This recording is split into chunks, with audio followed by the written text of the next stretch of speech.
జిల్లా SP buckle Jindal ఆదేశాల మేరకు మసీదులు ఈద్గాల వద్ద పటిష్ట బందోబస్తు ఏర్పాటు చేశారు. బక్రీద్ పర్వదినాన్ని పురస్కరించుకొని ముందస్తు భద్రతా చర్యల్లో భాగంగా జిల్లా వ్యాప్తంగా శాంతి భద్రతలకు విఘాతం కలగకుండా పటిష్టమైన భద్రతా ఏర్పాట్లు చేశారు. ట్రాఫిక్ సమస్యలు ఉత్పన్నం కాకుండా తగిన చర్యలు తీసుకున్నారు. దొంగతనాలు, చైన్ స్నాచ్లు జరగకుండా నిఘా ఉంచామని, సోషల్ మీడియాపై నిరంతర పర్యవేక్షణ ఉంచామని, ట్రాఫిక్ సమస్యలు తలెత్తకుండా చర్యలు తీసుకున్నామని ఎస్పీ వకుల్ జిందాల్ తెలిపారు.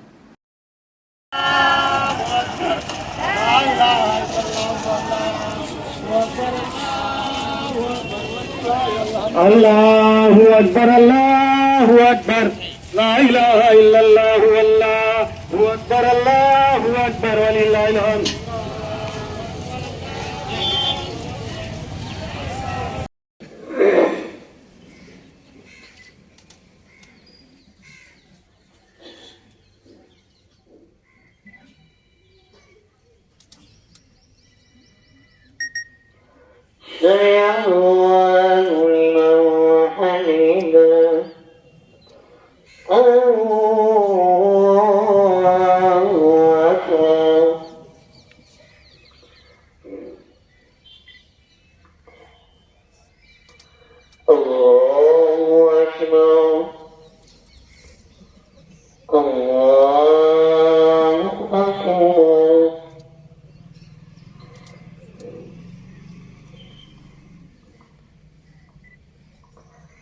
Oh